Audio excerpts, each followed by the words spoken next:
No churrasco da família, o filho do meu irmão disse: "Quem é de favor come por último." E todos eles riram. Eu larguei meu prato e fui embora. Naquela noite, meu pai mandou uma mensagem: "A empresa precisa do seu investimento." Eu respondi: "Nunca mais." Na manhã seguinte, uma notificação foi enviada e as risadas deles se transformaram em lágrimas. Deixe um comentário me dizendo de onde você está ouvindo e que horas são aí agora. Como estamos entrando em 2026, quero desejar a todos um ano de força e clareza. Eu realmente espero que vocês continuem a apoiar este canal enquanto compartilhamos essas histórias. A umidade na casa de veraneio em Angra dos Reis não era apenas o clima, era uma atmosfera. Ela pairava sobre a festa de 40 anos da logística vanguarda como um cobertor de lã molhado aprisionando o cheiro de perfume importado e o tilintar de taças de cristal no ar pesado. Meus pais, Júlio e Sônia, gastaram R$250 mil para transformar o gramado em uma vitrine de seu sucesso. Tendas brancas, uma banda de bossa nova suando em seus smokings e frutos do mar suficientes para alimentar um batalhão. Era a mais pura ostentação performática, um palco projetado para convencer os investidores de que a empresa estava prosperando, embora eu soubesse que o balanço dizia o contrário. Eu estava na periferia segurando um copo de água com gás morna. Esse era o meu lugar na família. Geometria sempre na borda. Essencial para a contagem de pessoas, mas irrelevante para a conversa. Meu irmão Ricardo, o diretor de operações, comandava a atenção perto do bar aberto. Ele usava um terno que custava mais que o meu primeiro carro, rindo alto demais de uma piada feita por um cliente em potencial. Sua esposa Marcela estava ao seu lado com um sorriso fixo e brilhante, procurando na multidão alguém mais importante com quem conversar. Eu estava com fome. Não comia desde o café da manhã, porque passei a manhã revisando os ajustes de portfólio para meus clientes de verdade, aqueles que sabiam que eu administrava $200 milhões em ativos. Não a família que pensava que eu era uma burocrata de escritório. Caminhei em direção às mesas do buffet. A variedade era impressionante. Caldas de lagosta, ostras frescas, torres de camarão. Peguei um prato. Foi quando Mateus, o filho de 12 anos de Ricardo, parou na minha frente. Ele não esbarrou em mim. Ele me bloqueou. Ele montou guarda sobre os camarões gelados com um sorriso que era uma cópia carbono do de seu pai. Ele me olhou de cima a baixo, seus olhos brilhando com a permissão para ser cruel que ele absorveu dos adultos ao seu redor. Meu pai disse que quem é de favor come por último, ele anunciou. Sua voz não foi um sussurro. Ela se sobressaiu ao zumbido baixo da bossa nova. Alguns convidados próximos viraram a cabeça. Olhei além de Mateus para Ricardo. Meu irmão tinha ouvido. Ele olhou diretamente para mim, tomou um gole de seu uísque e sorriu. Ele não corrigiu o filho, não pediu desculpas. Ele validou o insulto com seu silêncio. Meus pais, a 3 metros de distância, de repente, acharam os arranjos de flores fascinantes naquele momento. O tempo não parou, mas minha perspectiva mudou. Não sentia a ardência das lágrimas ou o rubor da vergonha que geralmente sentia. Em vez disso, senti uma clareza fria e aterrorizante. As pessoas pensam que o trauma familiar é uma ruptura súbita, um único evento que estilhaça tudo. Não é. É uma conta bancária. Por 31 anos, eu vinha fazendo depósitos em um banco de tolerância. Depositei meu silêncio quando esqueceram minha formatura. Depositei minha dignidade quando zombaram do meu trabalho chato. Depositei meu orgulho toda vez que me trataram como uma obrigação da qual não conseguiam se livrar. Eu vinha pagando juros compostos sobre o desrespeito deles, supondo que um dia, se eu pagasse o suficiente, compraria o amor deles. Mas olhando para uma criança me ridicularizando com o rosto do meu irmão, percebi que o livro caixa estava cheio. A conta estava no vermelho, não havia mais crédito a ser estendido. Eu não estava triste.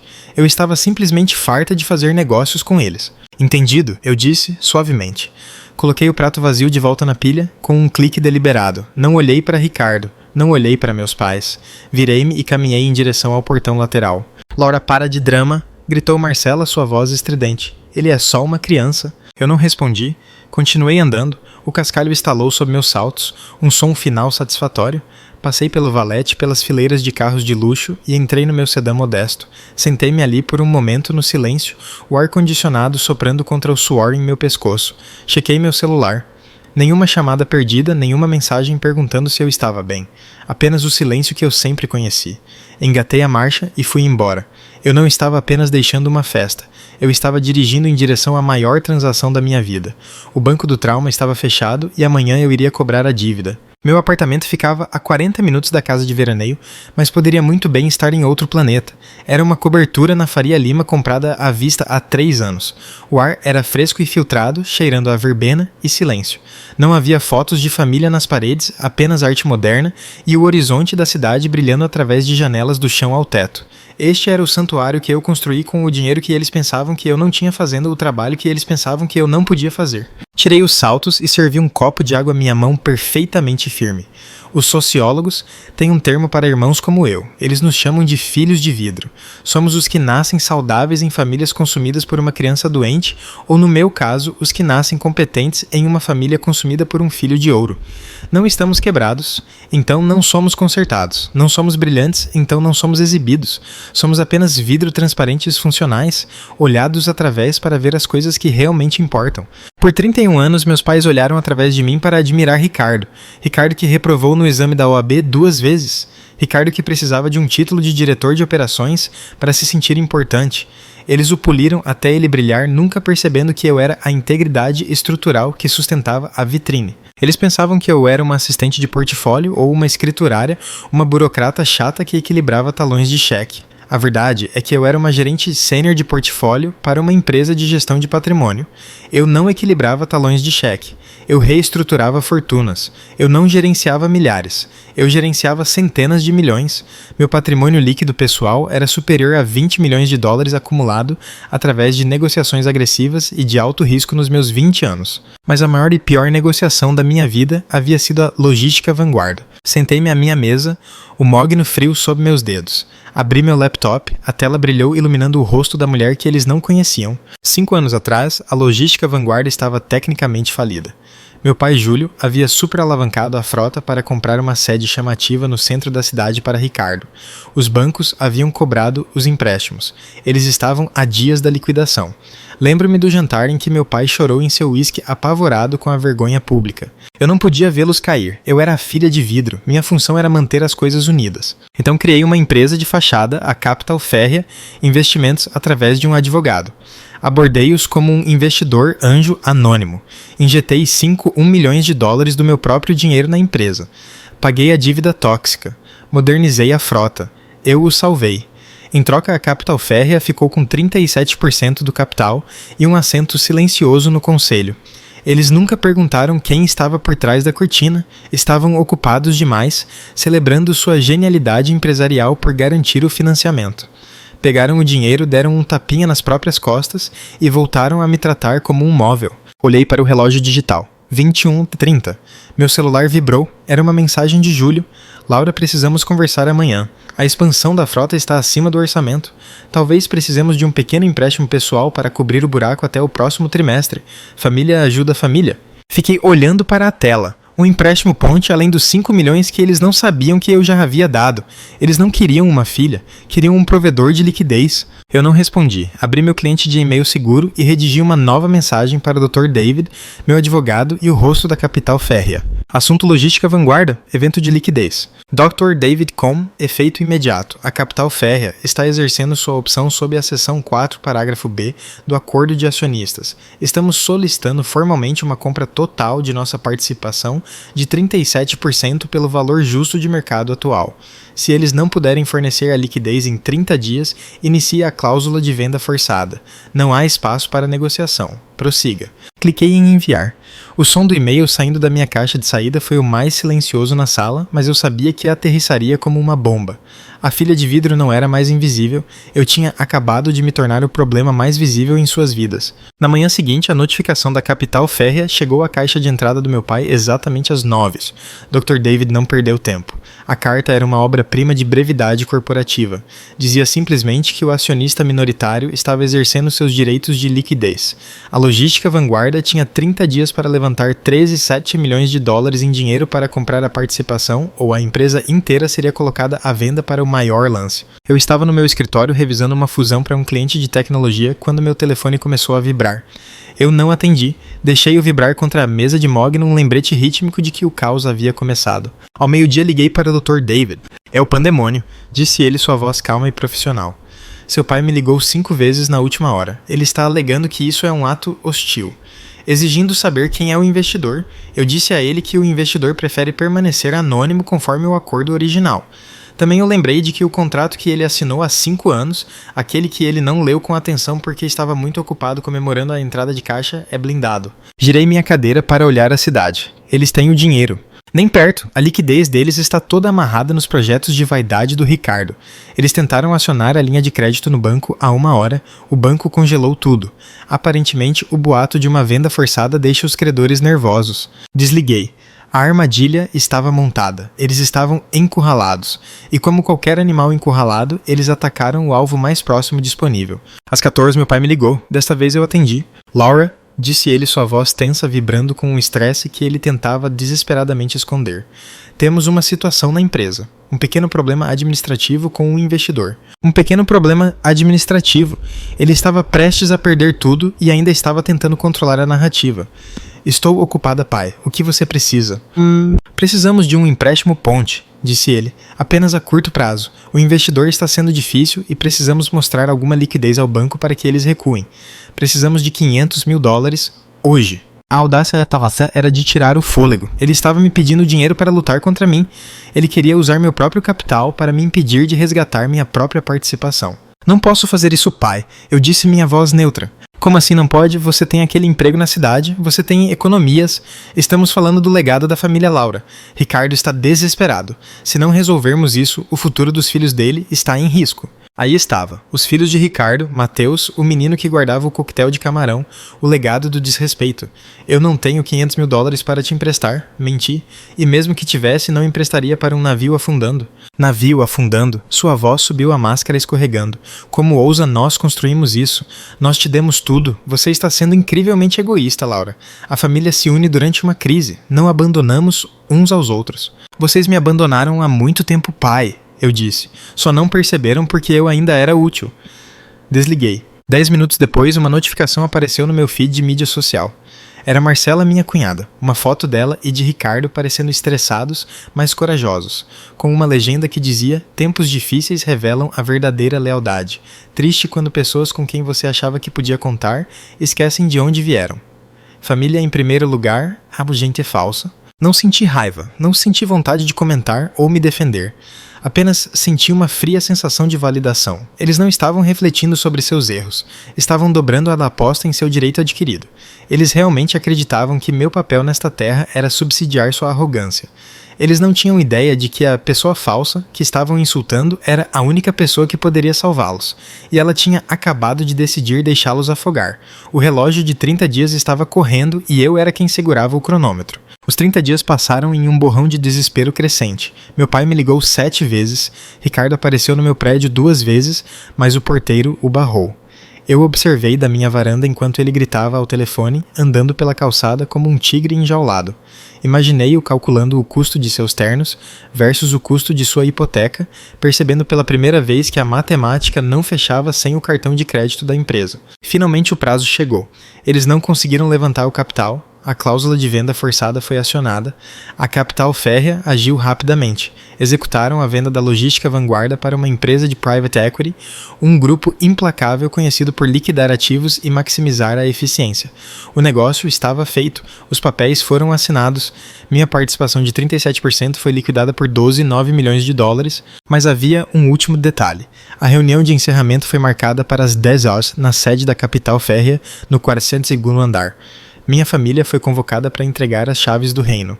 Dr. David me disse que eles esperavam encontrar os investidores sem rosto para negociar seus pacotes de saída.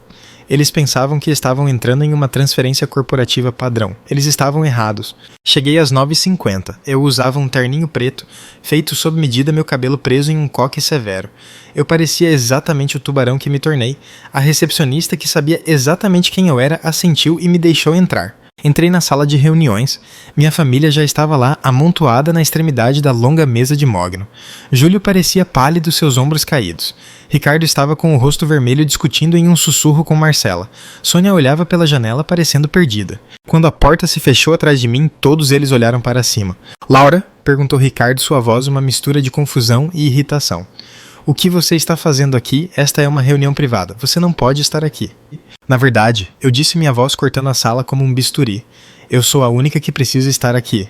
Caminhei até a cabeceira da mesa. Puxei a cadeira do presidente e me sentei. Silêncio. Silêncio absoluto e sufocante. O que é isso? Sussurrou Júlio. Ele olhou de mim para o Dr. David, que estava perto da janela com um arquivo nas mãos. Isto, eu disse, é o evento de liquidez que você pediu. Eu não entendo, disse Sônia, sua voz trêmula. O investidor anônimo? Comecei. Sou eu. Terminei. Sempre fui eu. Os 5 milhões de dólares que salvaram esta empresa há 5 anos eram meus. O capital que vocês usaram para comprar a nova frota. Meu. O salário que você se pagou Ricardo enquanto zombava do meu trabalho. Chato. Meu. Ricardo se levantou sua cadeira, arrastando violentamente contra o chão. Você está mentindo. Você é uma gerente de portfólio. Você não tem esse tipo de dinheiro. Sente-se, Ricardo, eu disse. Não levantei a voz, não precisei. A autoridade em meu tom era absoluta. Ele piscou atordoado e lentamente sentou-se novamente. Eu gerenciei ativos de alto risco por uma década, eu disse. Construí uma fortuna enquanto vocês construíam uma fachada. E quando precisaram de salvação, eu os salvei anonimamente, porque sabia que se soubessem que era eu, nunca respeitariam o dinheiro. Tratariam como uma mesada. E, abri o arquivo à minha frente, vocês não o respeitaram de qualquer maneira. Trataram meu capital como um cofrinho pessoal. E quando você me insultou na minha cara na frente do seu filho, você quebrou o único contrato que importava. Somos uma família, suplicou Júlio, seus olhos úmidos. Laura, por favor, podemos consertar isso? Nós podemos... Isso não é pessoal, Júlio. Eu disse ecoando as palavras que ele usara 1000 vezes para descartar meus sentimentos. São apenas negócios, e os negócios estão concluídos. A empresa foi vendida, a transferência bancária caiu na minha conta esta manhã. Vendida, ofegou Marcela. Mas e o emprego do Ricardo e as nossas ações? Suas ações estão sendo compradas com um desconto devido à carga de dívidas. Eu disse friamente. E quanto aos seus empregos, os novos donos farão uma reestruturação completa. Imagino que o cargo de diretor de operações que não faz nada será o primeiro a ser cortado. Eu me levantei. Olhei para eles, realmente olhei para eles, o filho de ouro, o narcisista, a facilitadora. Eles pareciam pequenos, pareciam aterrorizados, pareciam exatamente como pessoas que acabaram de perceber que os móveis da sala valiam mais do que elas. A reunião está encerrada, eu disse. Virei-me e saí. Não olhei para trás, não precisei. O som do meu irmão chorando foi a única declaração de encerramento de que eu precisava. O silêncio na sala de reuniões era pesado, quebrado apenas pelo zumbido do ar-condicionado. Minha família sentou-se em paralisia, atônita, processando o fato de que seu bode expiatório era seu senhorio, seu banco e seu carrasco. Mas eu via a mudança em seus olhos. O choque estava desaparecendo, substituído por um cálculo desesperado e ganancioso. Eles estavam fazendo as contas. Eu podia ver no rosto de Ricardo. Ele estava pensando, ok, perdemos a empresa, mas ela foi vendida por 12 milhões de dólares. Minha participação de 15% vale quase 2 milhões. Posso recomeçar, ainda posso ser rico. Meu pai estava ajeitando a gravata, tentando recuperar alguma aparência de dignidade. Bem, ele pigarreou. Se a venda está finalizada, devemos discutir a distribuição dos lucros líquidos. Presumo que as transferências serão iniciadas hoje. Recostei-me na cadeira do presidente, juntando as pontas dos dedos. Isso nos leva ao segundo item da pauta, a transição. Transição? Perguntou Marcela, sua voz estridente. Você disse que a empresa foi vendida, nós só queremos nossos cheques. Os novos donos da empresa de private equity têm requisitos rigorosos para a aquisição. Expliquei calmamente. Eles exigem um balanço limpo sem ativos tóxicos, sem passivos inexplicados. E para garantir isso, eles nomearam um controlador de transição externo para auditar os livros antes que quaisquer pagamentos finais sejam liberados. Quem é o controlador? Perguntou Júlio, estreitando os olhos. Eu disse. Deslizei uma nova pilha de arquivos pela mesa de mogno. Desta vez não eram contratos legais. Eram relatórios de despesas. Anos deles. Na última semana eu conduzi uma auditoria forense das despesas operacionais da vanguarda, eu disse. E encontrei algumas discrepâncias fascinantes. Abri a primeira pasta. Ricardo, vamos começar com você. No ano passado, você debitou 75 mil dólares no cartão da empresa para desenvolvimento de clientes em Trancoso. Ricardo empalideceu. Aquilo foi um retiro de estratégia. Não havia clientes em Trancoso, Ricardo, eu disse, minha voz desprovida de emoção. Havia apenas você, a Marcela e um resort 5 estrelas. Isso é classificado como apropriação indébita. E... virei a página, o leasing do veículo da empresa, uma SUV de luxo blindada para a Marcela. Ela não trabalha para a vanguarda, são mais 1.200 dólares por mês em fundos desviados. Precisávamos de um carro seguro para as crianças, gaguejou Marcela. Então vocês deveriam ter pago por ele, rebati. Virei-me para meu pai. Ele encarava a mesa recusando-se a encontrar meu olhar. Júlio, honorários de consultoria pagos a uma empresa de fachada registrada em seu nome. $200 mil em 3 anos, mais o título do clube mais os jantares de negócios que sempre pareciam acontecer no seu aniversário. Eu fundei esta empresa, ele gritou batendo a mão na mesa. Eu tenho direito a benefícios? Você tem direito a um salário? Eu o corrigi. Você não tem o direito de tratar o capital de giro como um fundo pessoal, não quando está pedindo empréstimos ponte a investidores para manter as luzes acesas. Fechei o arquivo. O som ecoou como um tiro. Aqui está a situação, eu disse. A empresa de private equity tem uma cláusula de clawback. Todos os fundos desviados devem ser reembolsados antes que qualquer participação seja distribuída. Calculei o total de gastos não autorizados por vocês 3 nos últimos 5 anos. Chega a um número bastante significativo. Peguei uma tesoura do organizador de mesa, alcancei a pequena pilha de cartões de crédito corporativos que estava no centro da mesa, os símbolos de seu status, seu poder, sua capacidade de viver uma vida que não haviam conquistado. Quando deduzimos a dívida que vocês têm com a empresa do valor de suas ações. Eu disse, pegando o cartão de platina de Ricardo, o saldo é 0. Eu cortei o cartão ao meio. Snip. Na verdade, corrigi pegando o cartão do meu pai, é ligeiramente negativo. Mas estou me sentindo generosa, vou perdoar a diferença. Snip, você está nos deixando sem nada, sussurrou Ricardo. Ele parecia uma criança que tinha deixado o sorvete cair. Mas a casa na escola das crianças, nós já gastamos o dinheiro na nossa cabeça. Então vocês fizeram um mau investimento, eu disse. Não há pagamento, não há milhões. Há apenas a dívida que vocês acumularam enquanto fingiam ser ricos. Varri os cacos de plástico em uma pequena pilha. Vocês queriam administrar um negócio de família, eu disse a eles, mas esqueceram a regra mais importante dos negócios. Vocês têm que pagar pelo que pegam. Eu os vi desmoronar. Não foi um colapso súbito como um prédio implodindo, foi um deslizamento lento e agonizante para a realidade. Ricardo foi o primeiro a quebrar. Ele olhou para os pedaços de seu cartão de platina na mesa de mogno, suas mãos tremendo violentamente. O homem que zombara de mim na festa que ensinara seu filho que quem é de favor come por último havia desaparecido. Em seu lugar, havia um menino apavorado que não sabia como voltar para casa e dizer à esposa que o leasing da SUV foi cancelado. A Marcela vai me deixar, ele sussurrou as palavras vazando dele. Se eu não tiver o dinheiro, ela vai pegar o Mateus e ir embora. Olhei para Marcela. Ela não o contradisse. Apenas encarou a parede. Seu rosto pálido calculando sua própria sobrevivência. Ela não o estava confortando. Já estava se distanciando do fracasso. Depois havia Júlio, meu pai, o patriarca que construiu um reino sobre dívidas e arrogância. Ele se afundou na cadeira, parecendo subitamente ancião. A vermelhidão havia sumido de seu rosto, deixando-o cinzento e flácido. Laura, ele grasnou. Você não pode fazer isso. Eu sou o presidente. Você era o presidente, corrigi. Agora você é um passivo. Existe um conceito em psicologia chamado ferida narcísica. Ocorre quando uma pessoa com um senso inflado de autoimportância confronta uma realidade que contradiz sua ilusão. Não é apenas decepção, é uma desintegração psicológica completa. Por 30 anos, minha família construiu suas identidades sobre uma base simples. Eles eram os reis e eu era a serva. Eles eram o sucesso. Eu era a decepção. Ao revelar que eu era a arquiteta de sua sobrevivência, eu não tinha apenas tirado seu dinheiro. Eu tinha destruído sua realidade. Eles não conseguiam processar. Seus cérebros estavam em curto-circuito porque a hierarquia que eles adoravam acabara de se inverter. Não estavam chorando porque me machucaram. Estavam chorando porque perceberam que eu era a única que sempre deteve algum poder real e eles passaram décadas me desprezando. Por favor, sussurrou Júlio. Ele estendeu uma mão trêmula tentando tocar meu braço. Apenas nos dê o período de transição. Apenas 6 meses. Deixe-nos ficar com os cartões. Deixe-nos encontrar uma solução. Nós te pagaremos de volta, eu juro. Era patético. O homem que ameaçara cortar minha mensalidade da faculdade, que me ignorara em festas, que me tratara como um fantasma, agora estava me implorando por uma linha de crédito. Olhei para a mão dele. Não me afastei, apenas não reagi, não senti nada, tudo o que restava era uma profunda piedade clínica. Eles eram tão pequenos, sem seus adereços, sem os carros da empresa e os títulos do clube e os cargos eram cascas vazias. Não posso te dar o período de transição, pai, eu disse calmamente, porque você o gastaria apenas tentando parecer que estava ganhando. Você não sabe fazer outra coisa. Eu me levantei, juntei meus arquivos à evidência de sua ganância e da minha competência. Para onde você vai? Perguntou Ricardo, o pânico crescendo em sua voz.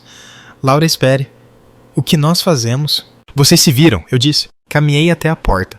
Atrás de mim ouvi meu pai soluçar um som áspero e irregular. Laura, ele gritou, eu sou seu pai. Parei com a mão na maçaneta. Não me virei. Eu sei, Eu disse, e é por isso que estou te demitindo. Abri a porta e saí para o corredor fresco e silencioso. Deixei-os na sala de reuniões com o plástico cortado e as ruínas de seu ego. O ar aqui fora era mais limpo, tinha gosto de liberdade. O negócio foi fechado 3 dias depois. A transferência bancária caiu na minha conta às 9 horas em ponto, $12.900.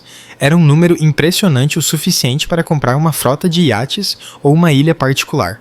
Mas eu não comprei nada disso. Eu comprei uma casa. Era uma pequena casa modernista, escondida na Serra de Petrópolis 2 horas ao norte da cidade e uma vida inteira de distância da umidade de Angra. Não tinha quarto de hóspedes para parentes ingratos, não tinha salão de festas para celebrações performáticas, tinha apenas uma varanda ampla onde eu podia tomar meu café em silêncio, ouvindo o vento nas árvores em vez dos sussurros de pessoas que me desprezavam. Um mês após a venda, uma carta chegou. Era escrita à mão em papelaria barata. O papel timbrado da vanguarda era coisa do passado. Era de julho. Laura, dizia, agora vejo que era você quem nos sustentava. Sinto muito. Só percebi seu valor quando tive que pagar por ele. Li uma vez, não senti uma onda de justificação ou uma pontada de culpa. Apenas me senti finalizada. Dobrei a carta e a coloquei em uma gaveta com as declarações de imposto de renda antigas e garantias expiradas. Não respondi. Não precisei. A transação estava completa. Naquela noite preparei um jantar simples, salmão grelhado e aspargos. Sentei-me à minha mesa, olhando as montanhas ficarem roxas no crepúsculo. Não havia ninguém para servir ninguém por quem esperar ninguém para me bloquear da mesa. Dei uma mordida. Estava perfeito. A de favor estava comendo primeiro. Finalmente. Se você já foi a pessoa que segurou a barra da família enquanto eles te despedaçavam, compartilhe esta história e me diga nos comentários qual foi o momento em que você finalmente decidiu fechar a sua conta.